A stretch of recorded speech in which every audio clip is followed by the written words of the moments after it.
So mga kaibigan, magandang tanghali sa inyo. Ito na yung yung latag ni Ate Sherlyn dito sa Quezon Boulevard, no. So, mukhang meron din sila ditong mga rim. Tapos meron din silang wheel bike yata ditong binebenta.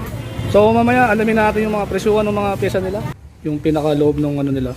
Ayun, may mga rin sila dito. May mga frame sila na bike dito. Ayun, may mga wheel bike din pala dito.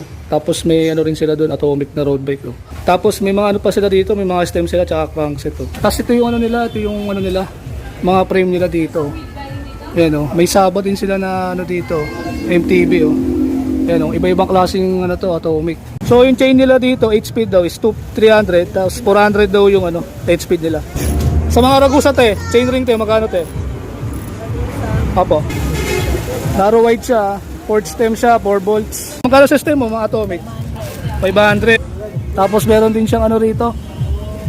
Bumper atomic na slim pedal na Silverit. Dito meron din sila iba-ibang mga cassette, torpedo, Genuba, tsaka mga stock na May atomic din sila dito na pang Pixie. May mga stock din sila ng mga hub dito Ito pares 500 pang Pixie.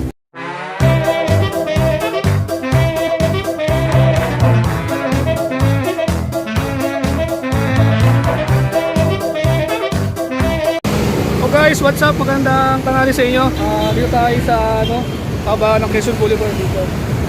Haba ng Quezon Boulevard dito sa Quiapo, Manila, So dito yung mga kahabaan ng mga bike shop sa Quezon Boulevard, So dito papunta tayo ng LRT Recto. Ayan, pag dire-diretso nito. Tapos dito naman papunta ng Espanya. So papunta naman yan simbahan ng na Quiapo. So ang i-vlog natin ngayon si Ate Sherlyn sa kanyang latag, So nandito si Ate Sherlyn sa likod ko lang. This is my first time ko lang mag-vlog dito sa latag ni Ate Sherlyn sa Quezon Boulevard. So ito lang. Ito yung yung tapat nung nila ni Ate Sherlyn, yung tapat ng latag niya, Dito lang sa may Raon Shopping Center lang. Ito yung tulay. Yan, tatawid ka lang diyan sa tulay na yan. Tapos bababa ka lang dito sa may alongside ng Cycle Art. Tapos ito na yan, matutumbok mo na siya. So nandito yung King's Bike Shop. So ito lang, may dalawang tindahan lang dito. Then dito siya nakalatag sa may dito lang sa may sahig lang, So alamin natin yung mga niya, yung mga presyuhan ng mga pyesa niya. Tapos alamin din natin kung magkano yung bike parts niya. Kasi wala siyang whole bike parts lang ang mga diyan, mga nakalatag diyan. So bago tayo magsimula sa video na to, like, share, and subscribe muna kayo mga kaibigan. Like my video and click the notification bell para update kayo sa mga vlog natin, mga bago ngayon. Bike parts niya, alamin na natin. So simula na tayo, papaliwanag ko sa inyo yung mga bike parts na. And baka may meron pang mga negotiable pa yung mga parts niya. So mga kaibigan, magandang tanghali sa inyo. Ito na yung yung latag ni Ate Sherlyn dito sa Quezon Boulevard, So grabe, ang daming ngayon, daming customer ngayon, Talagang dinudubog sila ng mga customer dito. So ayan yung mga nila, mga bike parts nila. Kita-kita nyo naman. Meron din silang mga port doon, mga rigid port tsaka coil port. Meron din silang mga mga polo shirt na pang yan, mga jersey yan, pang MTB yan. So ayan kitang-kita naman yun, daming daming mga pyesa ng mga mountain bike dito So alamin natin yung mga pyesa nila dito, kung ano yung mga pyesa nila dito. So mukhang meron din sila ditong mga rim. Tapos meron din silang wheel bike yata dito binebenta. Ayan, meron silang road bike na mountain road bike tsaka may pambata sila na bike dito. Tapos yan, may mga din sila, iba-ibang klase ng mga pyesa rito, So mamaya alamin natin yung mga presyuhan ng mga pyesa nila. Ito yata guys yung nila, yung pinaka-loob ng nila. Ayan, may mga rin sila dito, may mga frame sila na bike dito. Ayan, may mga wheel bike din pala dito. Tapos may rin sila doon, atomic na road bike. Tapos meron silang mountain bike rito na Mountain Peak, size large, tapos naka-rigid fork. May mga pambata rin sila na bike. Tapos yan, may mga kotse sila na pambata rito. Mga laruan yan Tapos may mga pa sila dito, may mga stem sila tsaka crankset. Tapos may iba-iba silang klase dito, may mga sila dito. Mga tali, iba-ibang klaseng tali yan Dati yung nila, mga frame nila dito. Yan may sabot din sila na dito, MTB Yan iba-ibang klaseng atomic. Tingin ko road bike yata ito na road bike na to or yata Pixie. Kasi walang ano yun, walang lagayan ng caliper tsaka walang ano, rim brake oh. Tapos may ano sila dito, Speed X na ano, road bike na carbon yata to. And meron din silang ano, and atomic na ano, na carbon MTB yata to. Ayan oh, post mount na through axle na ano. Tapos ayan, sunod-sunod na yan, may ano rin sila dito. Atomic na ano, na frame. Mamaya sabihin na, tatanungin natin kung ano to, kung carbon ba to o alloy to. Tapos additional ko na lang, oh, meron din sila ditong mga ano, appliances oh, para sa bahay nyo. Ayan oh.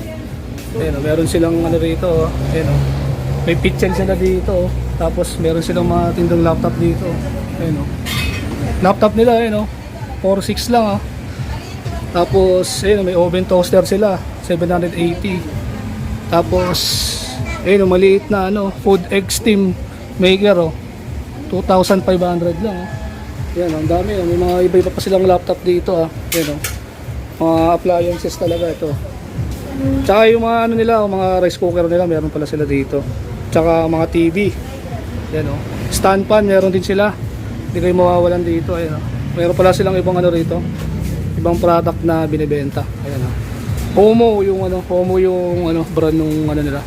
Yung mga appliances nila dito. Ito yung mga ano ni Ate Shirley no. Ito si Ate Shirley na siya yung ano mag-assist sa atin ngayon sa latag nila. So meron siya dito ano sagbit na ano sagbit na cogs no. Ilang speed to ate? 12 speed, magkano po rito? 1.3. May negotiable pa to, wala na. Meron pa. So pag nagpunta daw kayo dito sa ano nila, actual na latag may ano pa, negotiable pa. So yung sagbit na ano na cogs is ano parang SRAM yung itsura niya no. Tapos meron din sila ditong ano sagbit Evo na cogs no. Bilangin natin yung cogs niya 1 2 3 4 5 6 7 8 9 10. So may 10 speed sila dito na cogs na ano sagbit So ito yung box niya. Ayan sagbit Evo. Ayan 10 speed, 11T to 42 T Ang grams niya is 392 grams, napakagaan lang Ito yun 10 speed to cogs nito is ginagamit lang sa ano sa HG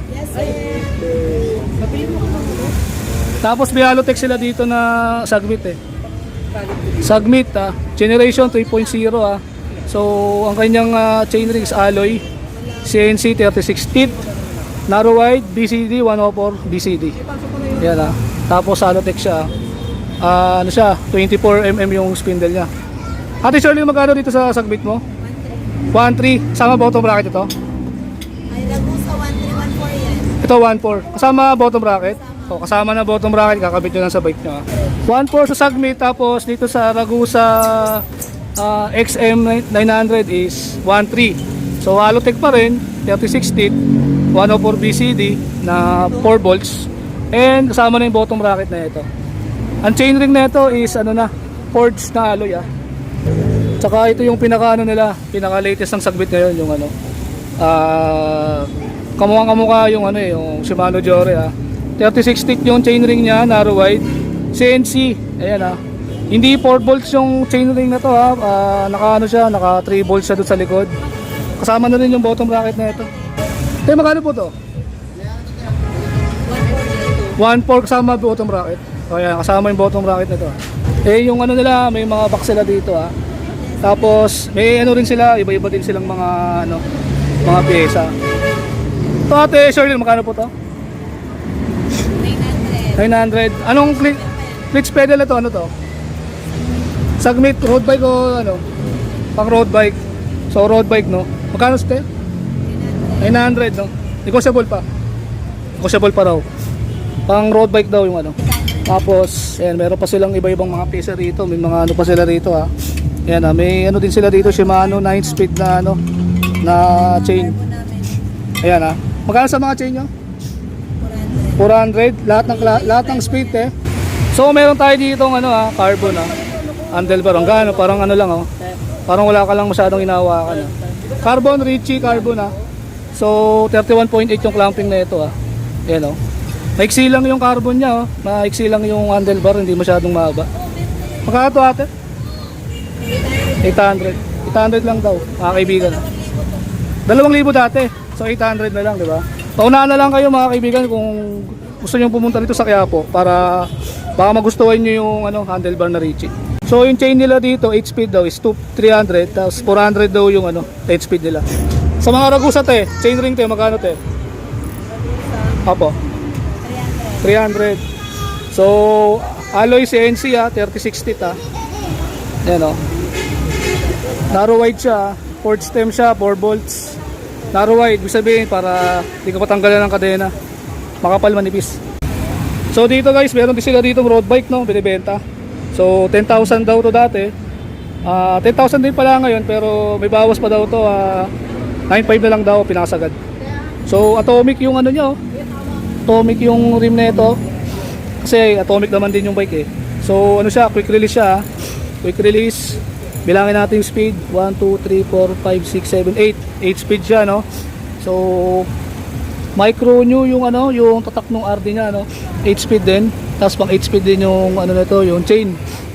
Tapos micro new din yung niya, yung FD niya. 2x yung kanyang drivetrain So bakal yan So okay lang naman kung yan. Okay lang naman kung bakal yan kasi hindi naman matatanggal yung kadena nyo dyan kasi may FD. Tapos atomic yung niya dito, yung seat post niya. 27.2 yung seat post nito or 25.4. Siguro yung seat post na ito 25.4 na pang BMX. Tapos naka-atomic din yung saddle niya.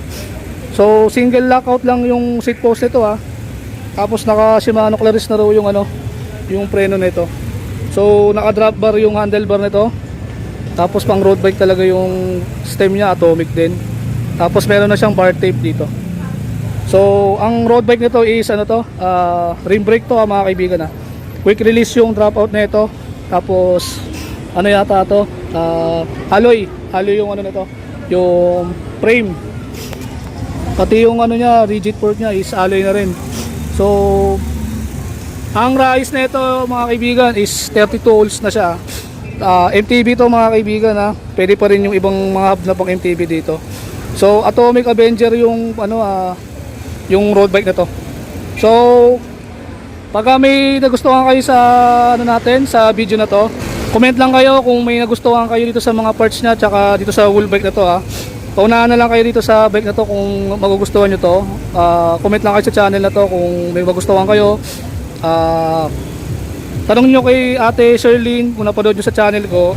9,500 na lang yung yung pinaka-negotiable, pero 10,000 talaga yung benta dito. Yan Tapos meron din sila ditong mga meron silang mga rim dito. Meron silang Sagbit dito Sagbit Brooklyn na Sagbit Brooklyn na 27.5 Ang hub na ito Genova Genova March na pang quick release lang. Tapos meron din sila dito Genova din na color violet Tapos violet din yung yung rayos niya. So mga colored lang yung mga rayos na yan pero stainless yan. Tapos na yan ayan 27.5 yung niya, rim set niya. So wala pang kasamang rim tape to Kayo nang bahala kung Tapos ang kapal ng rim is kapal ng rim is 26 mm. So yun yung lapad na itong rim na to is 26. So ganyan yung dating gamit natin sa bike natin dati 26. Ayan si Ate Sherlyn, napakita yung Magkano to Ate Sherlyn to? 2.8. 2.8? Ano yung fix na po yun? Fix na raw. Ilang ilang poles to? 6 poles lang. 6 poles, 3 feet Ayan Ayun lutong Ayan. Pag gato katigas yung gato katigas yung spring ng mga kaset nyo, make sure na lang mag Shimano na kayo. Or mag L2 na kayo na RD. Marami kayong dito kasi minsan kasi may mga RD kasi na hindi kasi kaya talaga yung tigas ng spring nito Tapos meron din sila ditong mga mga laruan may mga manika pa sila dito Shirley, magkano sa manika nyo? 50 lang. 50 lang? 3,100? Oo, ayun 3,100 tapos yung isa 50. 50. Oo. Pag pag tatlong binili, 600 na lang. Oh, grabe meron din sila dito Sa sa brake cable nyo, magkano yan? 50 lang yun. 50. Tapos dito sa Richie nyo, 700 na lang. 700 carbon 31.6 to? 30.9. 350 yung haba. Sa ano po, Thompson na seat post? 500. Negotiable siya. 500 daw sa Thompson seat post. Negotiable pa raw. Handlebar din yun. May handlebar din. Ano yan natin? Pag bumili ng seat post, may kasama handlebar. Depende. Kung gusto niya, pwede na maniwalay. Oo.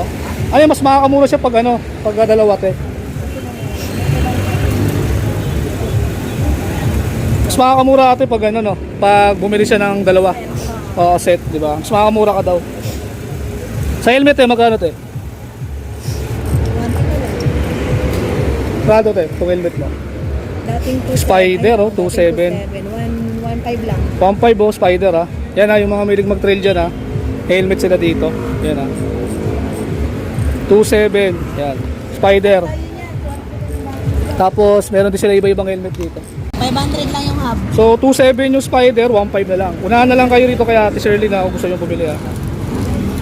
So mga kaibigan, lahat ng stem ni Ate Shirley dito is 500, no? So, meron dito isang stem na pang road bike. So, medyo malapad siya and CNC machine na yung ano niya, material niya. So, dating 700 daw yung stem na yan is 200 na lang daw ngayon. So, itong atomic na stem na to is 500 din yan. Halos lahat ng stem nila is 500. Tapos, sa spunk nila is dati daw 1.5, 500 na lang daw. May spunk sila dyan na tweet na stem is 50 mm yung haba. Tapos ito yung stem na sinasabi ko sa inyo is dati siyang 700 na CNC na semi-negative, 200 pesos na lang yan kay Ate Shirley na. So ilalagay ko sa description yung number niya para kung may magustuhan kayo sa vlog na to, pwede nyo siyang i-text sa number niya.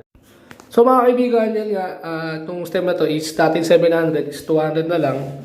Tapos meron tayo ditong Trubative stem na sikat yan sa mga isa sa mga sa mga ibang shop. So 300 na lang yan diyan sa Trubative stem. Tapos may stem si Ate Shirley dito na dilaw, ayan oh. So kulang siya ng bolt pero pag binili mo naman daw yan alagay nila ng bolt yan. So magkano yung stem na yan, parang ano yan parang pwede na rin pang DJ yan. Yung mga dirt jumper na tumatalon diyan. Pwede rin sa inyo to. So CNC yung stem na to, tapos dilaw yung kulay niya no. So magaan yung pag nakita nyo sa personal yan. So meron dito si Ate Shirley na stem, spunk tweet na color white no. So ano to? CNC machine. Tapos dati siyang 1.5, 500 na lang no. So 50 mm yung haba ng stem niya. Tapos ang bolt niya is size 4. So maganda yan, pang DJ pwede rin yan. And pang all mountain pwede rin yan. So ano yan? Brand new pa yan. So mga kaibigan, meron pala dito si Ate Shirley na pedal, no? Folding daw to. Tapos, yan yung mga isa sa mga nausong pedal sa mga latag, no? So, kadalasan nakakita talaga ako ng ganyan. Tapos, meron siyang atomic dito na slim pedal, seat bearing na yan, ha? So, pwede yan pang trail, pwede pang cross country yan. Tapos, meron siyang seat post dito na 30.9 na atomic, ayan, ha? Tapos, meron pa siyang pedal dito na atomic na oil slick. Tapos, sa oil slick na pedal is 500 na lang yan. So, seal bearing na yan. Yung mga gustong matagal masira ang mga pedal, mag-seal bearing na kayo. Try nyo na yan. Kasi, karamihan sa mga pedal kasi ngayon, doon ang mga bolitas pa, madali pang masira. Ito, seal bearing na. Subok na yan at wala na kayong magiging problema dyan mga kaibigan. So, mga kaibigan, meron ditong Speed 1, Soldier, Armorer, tsaka Torpedo, no? So, Soldier is 2.5, Armorer is 3.8, at Torpedo is 2.8. So, yan yung mga hub nila dyan. And meron din silang mga Genova na hub dyan. Ang Genova nila is 1K. Tapos may nakita tayo ditong fat bike na, na hub. So, Ron, baka gusto mo yung hub dito, kay Ate Shirley, kuha ka. So, yung fat bike per hub, 2.5K cassette. Tapos 1.8 yung thread type na fat bike. So, marami siya klaseng dito, hub dito. And meron siya ditong 500 pesos lang na hub na Pixie. So, sa mga gustong mag-Pixie dyan or sa mga gumagamit ng Pixie, meron siya Ate Shirley ditong hub para sa inyo. So, alos kumpleto naman talaga yung mga niya rito, mga pyesa niya rito. And, makikita naman nyo sa intro ng video natin, dinudumog talaga siya ng mga customer, no? Kasi, di lang dahil sa mura, marami din siyang paninda na mga hinahanap ng iba. So, sa mga viewers natin dyan sa YouTube, comment lang kayo kung may gusto kayo mga pyesa dito sa ating video na to, sa ating bagong episode, So, yan yung mga hub niya, no? So, marami pa. Ayan, meron pa siyang isang hub dito na dilaw. Yan. So, quick release. 6 volts, 32 volts. Ayan Ang Prea body alloy, silvering na yan mga kaibigan. So mga kaibigan, meron ditong Genova, no? So, ano to? Quick release to, pero kasama yung true axle daw nito, sabi ni Ate Sherlyn, no? So, ayan Prea body alloy. Yung adapter niya sa true axle kasama na, tapos yung quick release niya is plastic pa. So, 1, 2, kasama na true axle at adapter. So, palitan nyo na lang alloy yung ano niya, yung pinaka ano niya, axle niya dyan sa quick release kasi plastic pa eh. Ayan si Ate Sherlyn, pinapakita sa atin na yan yung mga hub na Genova, yung mga naka-rim set na yan So, 1,200 itong Genova hub na to. So, nakita nyo plastic pa yung ano, yung sa quick release. So, palitan nyo na lang ng CNC. So, mga kaibigan, dito naman kay Ate Sherlyn na Speed 1 Soldier is 2,000. So, ano yan, 12 speed Prea body yan, hyperglide yung Prea body niyan. Tapos, sa torpedo is 2.5. Tapos, sa kanyang Speed 1 Armorer is 3,800. So, lahat to, quick release and may adapter naman ng true axle yan. So, non-boost yan. So, punta kayo kay Ate Sherlyn sa Latagan sa Quiapo. Baka mayroon pa kayong, kumbaga, baka mabigyan pa kayo ng negotiable ate. Kasi lahat naman ng parts niya dyan is negotiable daw. So, check nyo na lang dyan yung mga nanonood sa ating YouTube channel. Check nyo kung may magustuhan kayo sa mga pyesa niya. At kung naghanap ka naman ng hub pang Pixie, ito 500 pesos lang to Ayan, thread type, yung hub na to. Ayan naka siya, naka male axle. Yan 500 na lang kay Ate Sherlyn. Tapos sa mga Pixie hub naman nila is meron naman ding mga iba-ibang klase. May iba-ibang kulay, may orange, tapos may yellow. So, dalawa lang yung pagpipilian yung kulay dyan sa Pixie nila. So, meron ditong pork, ayan mga coil pork na mga budget meal. May tagpa 500 daw, may 1.5. Pero ito, merong Santoro dito na XCR, no? So, ano daw yan, 2,000. Quick release yan, 87.5. Ang stancho niya is 32. Tapos, ang steerer tube niya is bakal pa, straight wala pang putol yan. Santoro XCR 2000 coil pork. Remote lockout na yan mga kaibigan. So, almost brand new pa rin yung pork kasi sinilip ko yung ano yan, actual na ano niya, yung pinakakulay niya is wala pang ganong gasgas. So guys, meron dito si Ate Sherlyn, rider na pork coil type, 700 pesos na lang yan So, yung pork na yan is thread type lang yung hub na pwede dyan. Tapos, yung mga iba niyang pork is 500 pesos. Tapos yung isang rigid pork na color blue dyan is 500 pesos din. Tapos sa jersey naman nila is 250. Lahat na yan, 250. So yun mga kaibigan natalakay ko na sa inyo lahat ng mga pyesa niya rito. So may mga chain protector pa sila dyan na Merida is ano na lang daw yan, 100 pesos na lang yan. Meron din siyang pantanggal ng lock ring, no? Remover yan Tapos meron sila dito pang BMX na undergrip color blue. So meron pang ano yan meron pa siyang parang extender. Tapos 100 pesos na lang yan. So pang BMX yan, pwede pang BMX yan kasi yan yung mga kadalasan na nakikita natin sa BMX kasi ganyan yung itsura ng So BMX undergrips, 100 pesos lang yan Tapos meron tayong nakita rito ayan free wheel. Ayan lock ring cogs remover yan So ayan turner. Free wheel turner yan So mamaya alamin natin yan kung magkano yung presyo niyan kay Ate Sherlyn tsaka kung meron pang negotiable yan So patanggal lang yan ng lock ring para Yan si Ate Sherlyn, nakita ko sa inyo. So yung iba dyan, pangtanggal talaga ng mga bottom racket, mga RD. Yan, tsaka marami siyang handlebar pa dyan At meron pa siyang mga portable na mga pambomba, mga pambike So hindi kayo maubusan dito. Marami siyang pyesa talaga dito sa kanyang Latagan sa Quezon Boulevard. Tapos lahat ng mga upuan nila dito is nagpo-price range ng 250 to 300 pesos. So lahat na yan ng klase ng upuan nila, 250 to 300 lang. Tapos sa chain protector naman nila na Merida is 100 pesos lang. Lahat ng klase is 100 pesos. Tapos tanong natin itong free wheel turner patanggal ng lock ring So ang presyo na ito guys 250 lock ring remover yan Yan yung mga kadalasan na ginagamit sa mga pantanggal ng cogs. para hindi kayo mahirapan sa mga pagbabakas dyan. Tapos, yung mga RD nila is 350, mga L2 na RD yan ha. Yan. Tapos, ayan, meron pang mga shifter yan. So, sabi ni Ate Shirley, pwede ka bang bumili ng RD or pwede ka bumili ng shifter. Pero kung dalawa, pwede naman daw isang set. Pero kung bukod naman, pwede pa rin naman daw. Tapos, ayan, yung mga cogs yan. May mga customer na tayong pumupunta. Talagang dinudumog si Ate Shirley dito sa kanyang latagan sa kanyang pwesto, no? Meron din sila dito mga kaibigan, iba-iba klaseng square taper na bottom racket ng mga thread type dyan at mga thread na cranks. And also meron din silang classic na ano dyan na preno, yung mga ginagamit sa ating mga bike.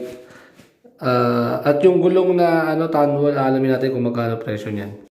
So mga kaibigan, yung tanwal na gulong kanina is price is 800, 27.5 yung sukat ng gulong, no? So, sakto. 800 na lang yan. Dalawa na lang. So, sa mga budget meal dyan na naghahanap ng gulong, yung mga pudpud na yung mga gulong dyan, ito, meron dito si Ate Shirley. 800 pesos lang yung mga gulong niya. Sa mga naghahanap ng number or baka gusto nyo kontakin ito, si Ate Shirley, ito yung number niya. Papakita ko sa screen natin and ipopost ko rin sa description yan. So, kung meron kayong katanungan sa ating panibagong upload sa ating YouTube channel, ito yung number niya. At tumatanggap daw pala siya ng shipping fee. Basta kayo lang sasagot sa shipping and sila nang bahala sa transaction. Lahat ng klase ng RD hanger nila is 350. Ayan. L2 RD price is 350. Tapos, ayan yung iba-iba nilang mga pyesa pa dyan. Meron din silang mga preno dyan pang road bike. Kaya di kayo maubusan dyan. So guys, dito sa latagan ni Ate Shirley na everyday to bukas, Monday to Sunday, 9 AM ng umaga hanggang 6 PM ng gabi. So, kung meron kayo ibang katanungan, ilalagay natin lahat dyan sa description. Doon na lang nyo i-check para masubaybayan nyo yung mga bike parts niya dito sa kanyang latagan. So, everyday yan wala silang pahinga. So, ito yung mga shades nila, 350 lahat yan. Clear and tape, meron yan. So, hanggang dito na lang yung vlog natin guys kasi napakita ko naman sa inyo lahat ng mga pesa, napaliwanag ko naman sa inyo yung mga presyo ng mga bike parts niya. So, salamat sa mga bagong subscriber natin. Don't forget to like and subscribe. Maraming salamat sa inyo.